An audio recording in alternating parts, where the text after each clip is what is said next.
기도하겠습니다. 하나님 아버지, 우리 구주 예수께서 온 세상의 구주이심을 우리가 믿음으로 확신합니다. 우리가 오늘 주의 말씀을 들을 때에 저희들의 마음과 생각을 새롭게 하시고 부활하신 그리스도의 영광을 바라보며 그분께서 다시 오실 때에 우리가 누리게 될 이 영광을 소망하는 자리가 되게 도와주옵소서. 예수 그리스도의 이름으로 간절히 기도합니다. 아멘. 기술이 발달해서 이제는 세계 어느 곳에 있든지 손쉽게 얼굴을 맞대고 대화를 나눌 수 있는 그런 시대가 되었습니다. 물론 전화를 사용했을 때도 국제 통화가 가능했습니다만 이 인터넷의 대중화로 음성뿐만 아니라 직접 얼굴을 대함으로써 이 영상 통화를 통해서 느끼는 그 친밀함은 말할 수 없을 만큼 발전한 것이 사실입니다. 근데 아무리 기술이 발달했다고 해도 또 우리가 아무리 카톡 메시지를 하루에 수십 통, 수백 통 발신한다고 해도 영상 통화로 아주 장시간 대화를 나눈다고 해도 실제로 그 사람이 우리 옆에 있는 것, 이것을 대신하지는 못할 것입니다. 영상이 끊어지는 그 순간 그 사람은 머나먼 다른 곳에 있는 그 사람으로 그냥 남게 되는 것이고 우리가 가지고 있는 이 모든 기술이 그 감정적 거리를 결코 좁혀주지는 못할 것입니다. 우리 성도들이 예수님에 대하여 느끼는 감정도 이와 비슷한 게 아닐까 종종 생각해 봅니다. 그분께서 내 옆에 직접 육신으로 계신 것이 아니기 때문에 내가 그분을 내 감각으로 체험할 수 있는 것이 아니기 때문에 마치 장기 연애를 하시는 분들이 느끼는 그 공허함을 신앙생활 속에서 느끼시는 분들이 종종 있는 것 같습니다. 믿음이 없는 분들도 우리 신앙을 조롱하면서 계시지 않고 오직 상상 속에 그대에 불과한 것처럼 보이는 이 사람을 의지하는 우리를 아주 불쌍한 사람으로 취급하기도 하는 것입니다. 왜 예수께서 여기에 우리와 함께 계시지 않는 것인가? 왜 우리를 이렇게 내버려 두고 계시는 것인가?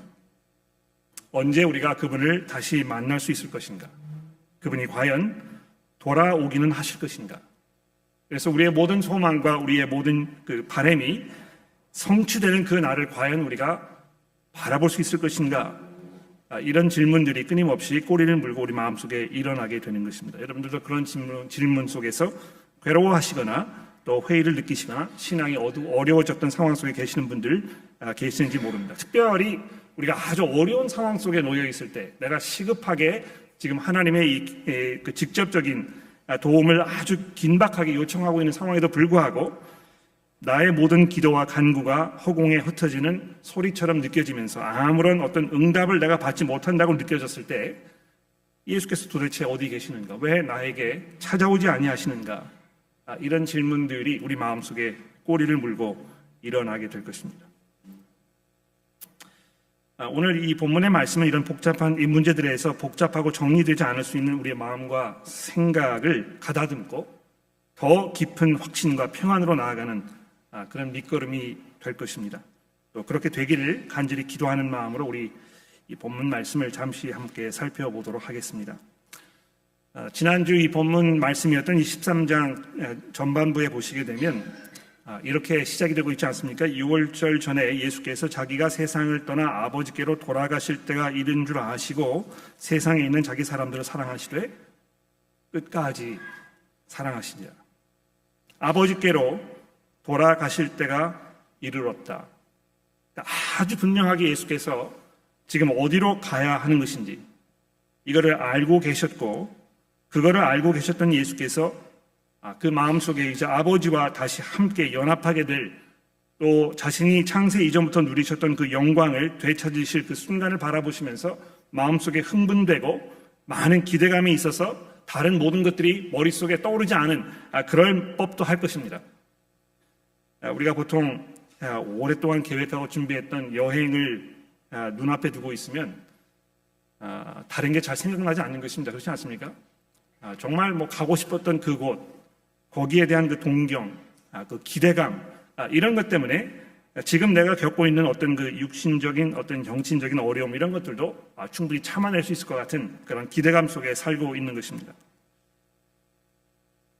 그런데 그런 순간에 예수께서 어떻게 하셨습니까? 끝까지 그 제자들을 사랑하셨다. 이렇게 13절 1절이 이야기하고 있습니다. 이 13장은 이미 목요일 저녁에 예수께서 마가의 다락방에서 제자들과 유월절 만찬을 이제 마지막으로 드시는, 그래서 곧 잡히시기 직전에 이 팽팽한 그 긴장감이 아주 극도에 다다랐던 그런 절체절명의 순간을 지금 담고 있는 것입니다. 이 죽음을 눈앞에 두신, 또 그 죽음이 어떤 의미를 가지고 있었는지에 대해서 누구보다 잘 알고 계셨던 그 분께서, 즉 창세부터 시작해서 하나님께서 이 세상에 종지부를 찍으시는 그 최후의 순간까지 이 세상에 존재했던, 또 존재하고 있는, 또 앞으로 존재할 이 모든 인간들, 그 누구도 예외 없는 모든 인간들이 저지른 이 모든 죄를 향한 하나님의 그 공의로우신 진노를 자기 어깨 위에 홀로 감당하는 이 죽음이라는 것을 알고 계셨던 예수께서 두 가지 생각으로 그 마음을 가득 채우셨던 것을 요한복음 통해서 알게 됩니다. 무슨 생각을 하셨을까요? 첫 번째 생각은 당연히 이 극심한 괴로움이었습니다. 그렇죠? 우리가 이 요한복음을 이제 보게 되면 이거 뭐 분명히 알 수 있는데, 요한이 두 번이나 이 사실을 직접 요한복음에서 언급하고 있지 않습니까? 12장 27절에 지금 내 마음이 괴로우니 무슨 말을 하리요? 아버지여, 나를 구원하여 이 때를 면하게 하여 주옵소서. 이것이 예수께서 죽음을 앞두고 12장에서 하셨던 말씀입니다. 또 13장 21절에도 보십시오. 예수께서 이 말씀을 하시고 심령이 괴로워 증언하여 이르시되 내가 진실로 진실로 너희에게 이르노니 너희 중에 하나가 나를 팔 것이다. 여러분, 인간을 향한 하나님의 그 진노의 정도가 얼마나 뜨겁고 얼마나 강렬했든지 누가가 누가복음 22장에서 그 진노의 잔을 할 수만 있다면 자기에게서 지나가게 해달라고 기도하시면서 예수께서 얼마나 간절하게 기도하셨는지요. 땀을 흘리며 기도하셨는데 그 떨어진 땀방울이 핏방울처럼 되었다, 이렇게 증언하지 않았습니까? 하나님의 그 진노의 손에 떨어지는 이것이 얼마나 두려운 일인지, 이것을 예수님보다 더 잘 알고 계셨던 사람이 아마 없었을 것입니다. 여러분, 그 히브리서 10장 31절에 보시면 이렇게 얘기하지 않습니까? 살아계신 하나님의 징벌하시는 손에 떨어지는 것이 얼마나 무서운 일인고. 그렇습니다. 하나님께서 세상을 정리하시려고 종지부를 찍으시는 그 순간이 왔을 때, 그때까지도 하나님과 화해하지 못해서 하나님의 원수로 하나님을 배워야 하는 그 사람들에게 쏟아질 하나님의 진노의 그 잔, 거기에서 뿜어져 나오는 하나님의 그 강렬하고 진정한 그 분노의 그 잔이 얼마나 두려운 것인지에 대해서 예수께서 가장 잘 알고 계셨다는 것입니다. 뿐만 아니라 자기가 사랑했고 3년이나 삶을 함께 나누었던 최측근, 가장 가깝게, 가장 신뢰하면서 가장 많은 사랑을 베풀었던 예수님과 가장 가까웠던 12명의 제자들 중에 한 사람이었던 가룟 유다의 배신을 신호탄으로 해서 이 죽음을 향한 발걸음이 시작될 것을 알고 계셨기 때문에 얼마나 예수께서 더 큰 비통함 속에 휩싸이셨을까요? 근데 동시에 이 긴박한 순간에 예수님의 마음을 가득 채웠던 두 번째 생각은 아까 말씀드렸듯이 세상에 있는 자기 사람들을 향한 한없는 사랑이었다는 것입니다.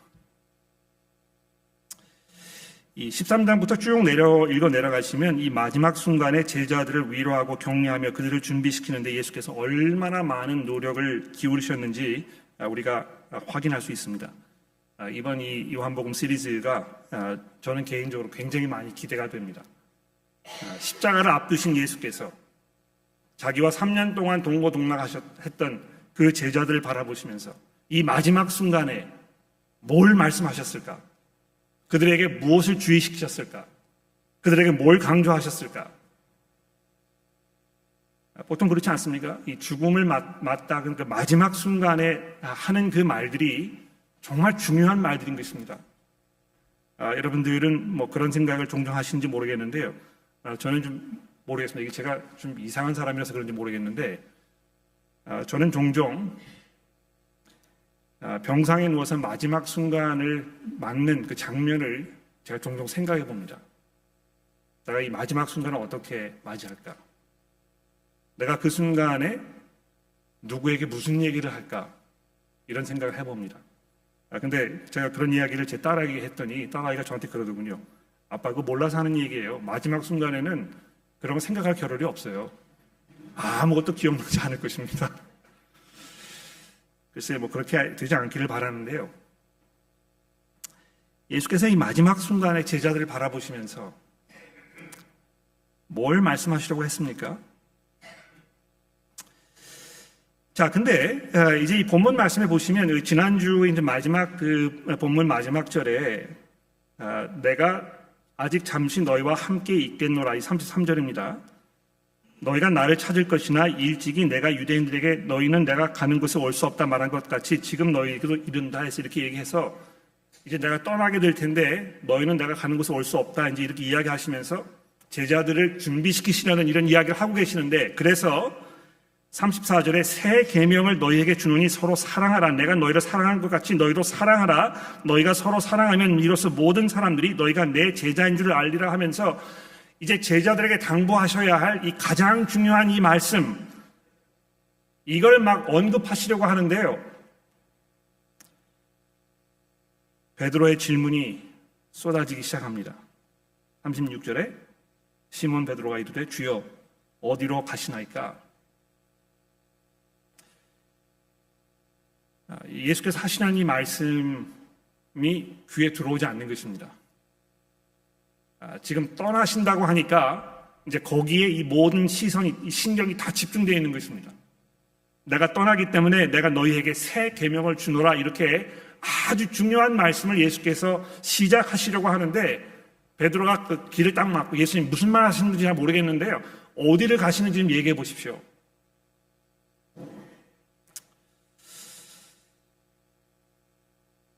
베드로가 얼마나 당황했겠습니까? 그렇지 않습니까? 저 같아도 그랬을 것 같아요. 이 가족과 집을 모두 버리고 예수님을 따라다닌 지가 벌써 3년이라는 세월이 흘렀고요. 이제야 비로소 예수님을 향한 믿음이 조금씩 자리를 잡아가고 있는 것처럼 느꼈던 이 상황에서 갑자기 예수께서 작별 인사를 하시려는 이 이야기를 들은 베드로가 그 말을 가로막지 않을 수 없지 않았겠습니까? 이 36절부터 38절 사이에 예수님과 베드로의 내용을 다시 한번 읽어봅시다. 시몬 베드로가 이르되 주여 어디로 가시나이까? 예수께서 대답하시되 내가 가는 곳에 내가 지금 따라올 수 없으나 후에는 따라오리라. 그러니까 예수님도 하시려는 말씀, 이 새 계명에 대하여 말씀하시려는 그 의도를 잠시 멈추시고 베드로의 의문점에 대해서 이제 대답하기 시작하시는 것입니다. 베드로가 이르되 주여 내가 지금 어찌하여 따라갈 수 없나이까? 주를 위해서 내 목숨을 버리겠나이다. 예수께서 대답하시되 내가 나를 위해서 내 목숨을 버리겠느냐? 여러분 이거 잘 한번 생각해 보십시오. 이 38절에 예수께서 대답하시되 내가 나를 위하여 내 목숨을 버리겠느냐? 이 질문을 어떤 어조로 베드로에게 얘기하셨을까요? 그래? 내가 정말 그렇게 할 수 있을 것 같아? 거기에 어떤 의도가 담겨 있었겠습니까? 베드로를 사랑하시는 마음이 있으셨을까요? 베드로의 이 엉뚱하고 말도 안 되는 이 이야기를 들으시면서 어처구니 없이 혀를 끌끌 차시면서 내가 도무지 무슨 말을 하는지 알지 못하는 이 어리석은 인간아, 이렇게 얘기하셨을까요? 이 베드로의 계속되는 질문을 들으신 예수께서 새 계명에 관해서 말씀하셨던 걸 잠시 멈추시고 이제 자기가 아버지께로 가야 하는 이 문제에 대해서 나머지 부분에서 말씀하십니다. 오늘 본문이 이제 13장 36절부터 시작이 되고 있습니다만 이 14장으로 넘어가서 이제 1절부터 보시게 되면 계속해서 예수께서 집중적으로 자기가 아버지께로 간다는 것이 뭘 말하는 것인지, 또 그러므로 인해서 제자들의 삶 속에 어떤 변화가 있을 것인지, 예수께서 이 땅에 남지 아니하시고 아버지께로 가셔야만 하는 이 일이 얼마나 중요한 일인지, 그렇게 함으로 인해서 이 제자들과 또 제자들의 증언을 듣고 예수를 따르게 될 모든 믿는 성도들에게 어떤 일이 벌어질 것인지에 대해서 예수께서 아주 자세하게 설명하기 시작하신다는 것입니다. 14장, 15장, 16장, 17장 이 방대한 분량을 예수께서 그 문제에 지금 집중하시는 걸 볼 수 있습니다. 그러니까 요한복음이 아주 절묘해요. 공관복음이 마태, 마가, 누가복음에 보시면 예수께서 마가의 다락방에 가셔서 마지막 만찬을 드시면서 그 떡과 빵을 나누시는 그 장면만 설명하고 있습니다. 그런데 여러분, 그 시간에, 그 마지막 순간에 이제 다시는 제자들과 유월절 만찬을 가질 수 없을 것을 알고 계셨던 그분께서 이제 자기가 세상을 떠나서 아버지께로 돌아가셔야 하는 그 순간이 왔을 때에 제자들에게 얼마나 많은 말씀을 하셨겠습니까? 근데 그것을 요한이 우리에게 다 설명해 주고 있다는 것입니다.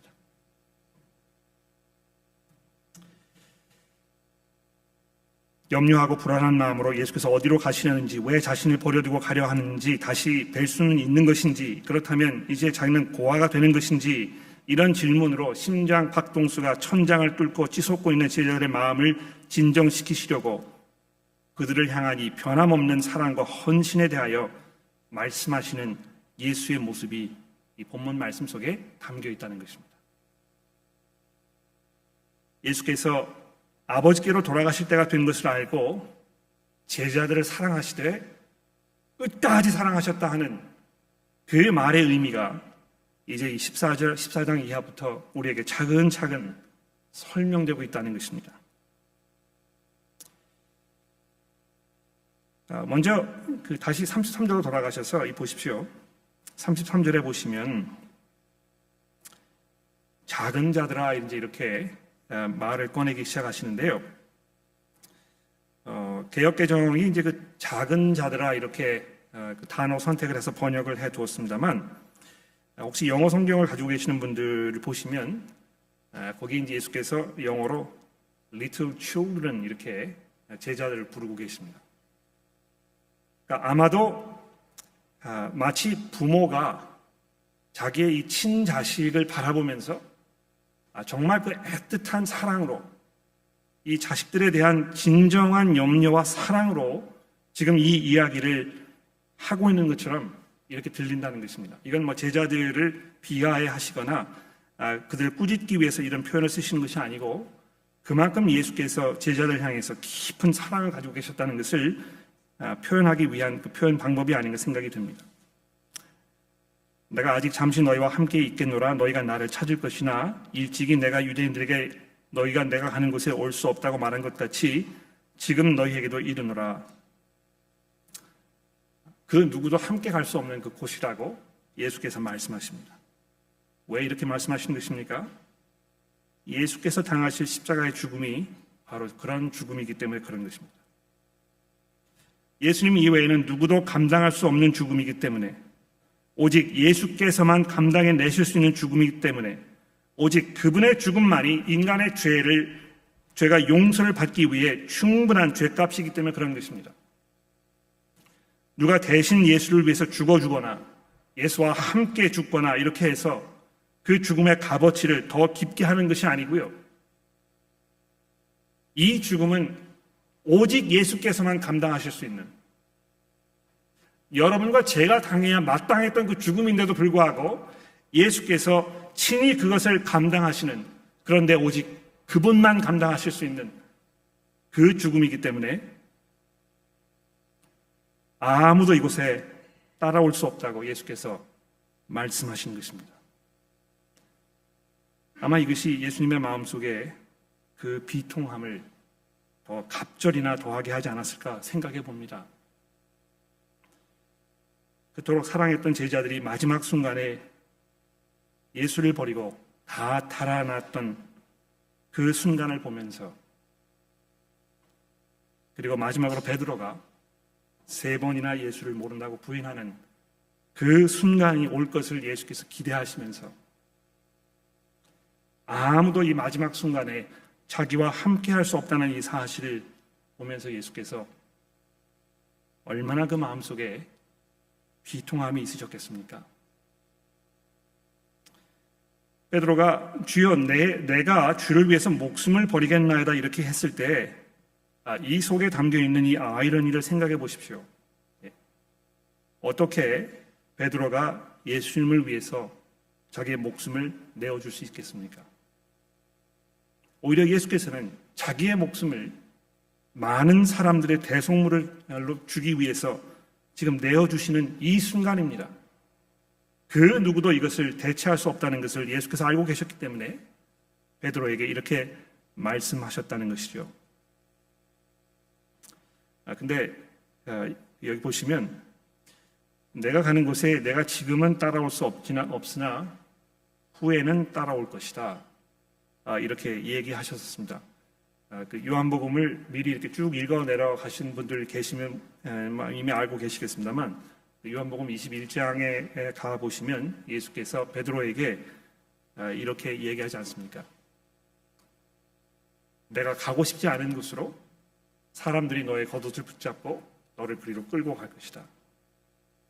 이 베드로가 이 예수 그리스도의 이 십자가 사건 이후에 복음을 온전하게 이해하게 된 후 그리스도를 위해서 자기가 헌신해야 할 이 사실을 말씀하고 계시는 것입니다. 그러나 그것은 십자가 이후의 사건의 일이고요.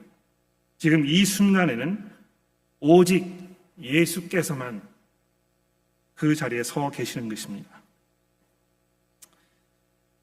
근데 바로 이 십자가의 죽음, 정말 비참하고 처참하며 참혹한 이 홀로 버림받아서 모든 사람들의 비난과 모든 사람들의 조롱과 모든 사람들의 그 미움을 한 몸에 받으시면서 외롭게 죽어가시는 이 십자가의 죽음은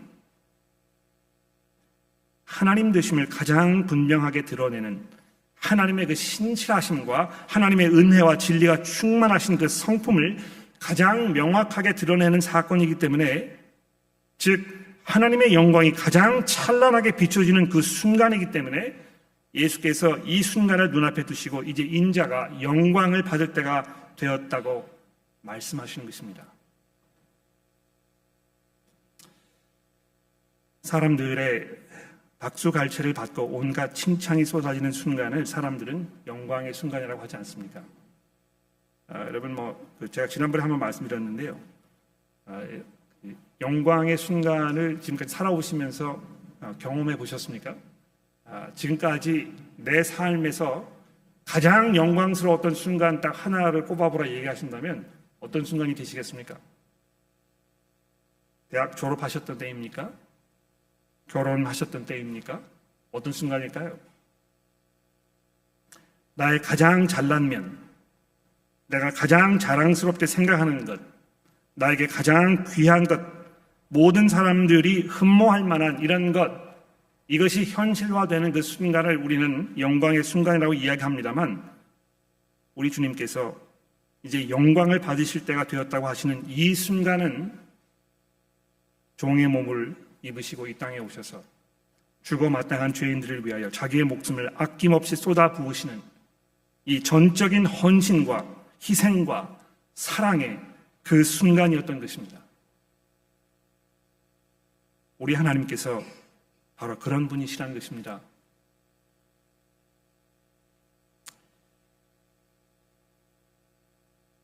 우리가 이런 사실을 기억했을 때 매일매일의 삶을 무엇을 바라보면서 살아야 할 것인가?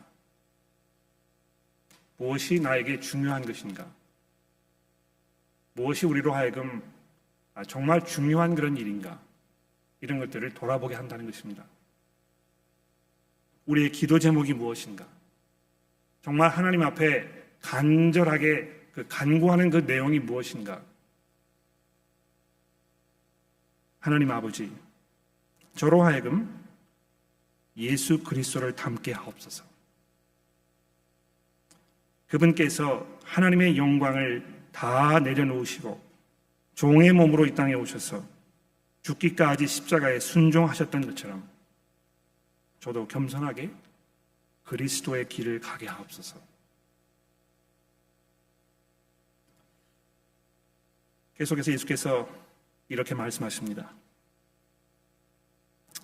너희는 마음에 근심하지 말라. 하나님을 믿으니 또 나를 믿으라. 제가 설교를 준비하면서 이렇게 될 줄 알았어요. 제가 이제 25분 설교했는데요. 이제 5분 남았습니다, 시간이. 근데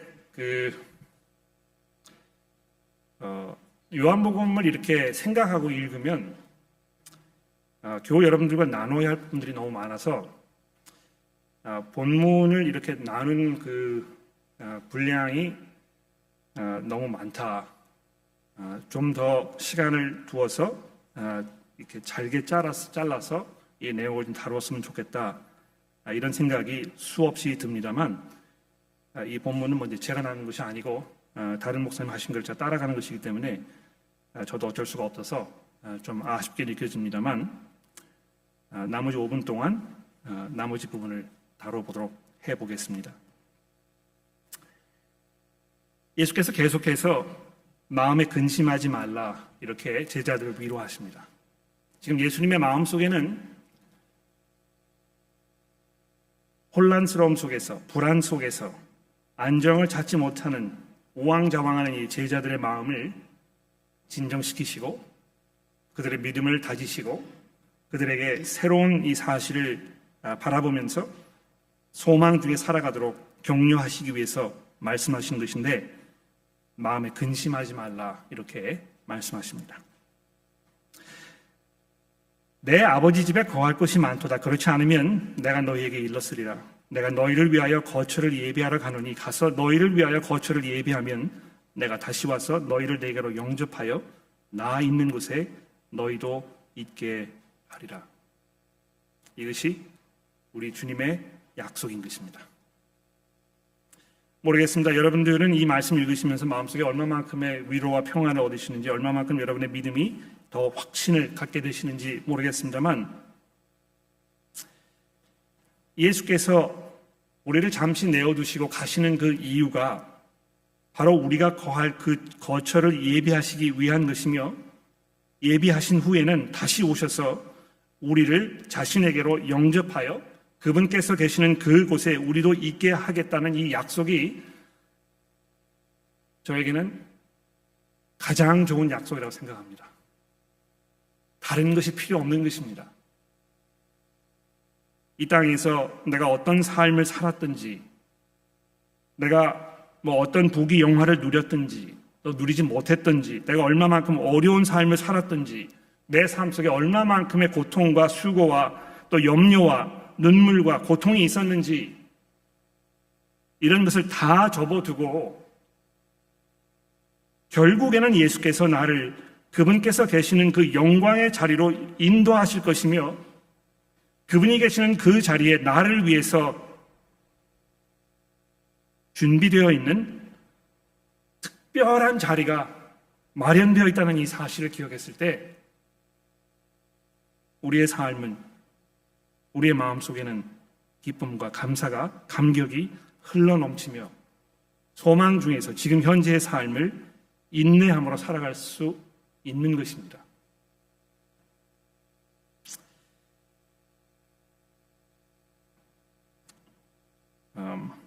나머지 부분은 제가 다음 주 본문 말씀과 연결해서 정리를 하도록 하겠습니다.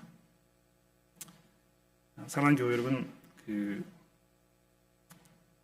장례식을 가면 장례식에서 이제 설교를 할 때 이 요한복음 14장 1절 말씀이 가장 많이 인용됩니다. 너희는 마음에 근심하지 말라. 하나님을 믿으니 또 나를 믿으라. 상을 당한 가정에 얼마나 많은 근심과 염려가 있겠습니까? 그래서 이 말씀을 장례식장에서 많이 이렇게 언급하는 것이 매우 당연하다고 생각이 듭니다만, 조금만 생각해 보시면 예수께서 이 말씀을 하셨을 때는 그 특별한 어떤 그 상황이 있었던 것입니다. 그렇죠? 제자들이 놓여 있던 그 상황과 예수께서 걸으셔야 했던 그 길과 거기에 그 결정적인 이 순간, 이런 순간들이 다 맞물리면서 제자들의 마음속에 있던 믿음에 대한 이 불확신, 그리고 염려, 이런 것들이 다 거기에 막 이렇게 번복이 되어 있었을 텐데, 예수께서 그들에게 염려하지 말아라, 이렇게 말씀하십니다. 사랑하는 교회 여러분, 염려하고 계십니까? 여러분의 삶 속에 벌어졌던 모든 일들이, 여러분의 믿음이, 여러분께서 지금까지 해오셨던 이런 모든 일들이 어떤 결과를 가져오실 것인가 생각하면서 계속 마음속에 염려가 생기십니까? 여러분이 지금 처해 있는 이 상황과 여러분이 겪고 계시는 이 모든 일들을 통해서 이게 어떤 결과를 가져올 것인가에 대한 염려가 여러분 가운데 계십니까? 여러분이 기도한 대로 그 기도가 응답되지 않는, 지연되는 것처럼 느껴지는 이런 상황을 보면서 염려가 되십니까? 여러분이 기도하고 바랬던 것만큼 여러분의 자녀들이 여러분의 기대에 미치지 못하고 아직 믿음 가운데 살고 있지 않아서 이것으로 인해서 여러분의 마음속에 더 깊은 염려와 근심이 쌓여만 가십니까? 예수께서 우리에게 말씀하십니다. 너희는 마음에 근심하지 말라. 하나님을 믿으니 또 나를 믿으라. 내 아버지의 집에는 거할 곳이 많도다. 기도하겠습니다. 하나님 아버지, 감사합니다. 저희가 이 땅에서 비록 우리 주님의 음성을 귀로 듣지 못하며 그분의 손을 우리의 손으로 만지지 못하지만, 그럼에도 불구하고 보내주신 보혜사 성령께서 우리 가운데 계시니 그분의 사역을 통해서 우리가 주의 말씀을 들을 때마다 우리 마음속에 역사하고 계시는 주의 영을 경험하게 됩니다. 하나님, 저희들 마음속에 더 든든하고 더 안정되며 더 견고한 믿음으로 채워주셔서 우리가 이 땅에서 온갖 어려움과 또 슬픔을 겪을 때에, 또 우리의 믿음을 공격하는 많은 사람들의 화살이 쏟아질 때에 우리가 실족하지 아니하며 그리스도를 바라보는 그 소망 중에 살다가 다시 오시는 주를 영접하게 도와주옵소서. 예수 그리스도의 이름으로 간절히 기도합니다.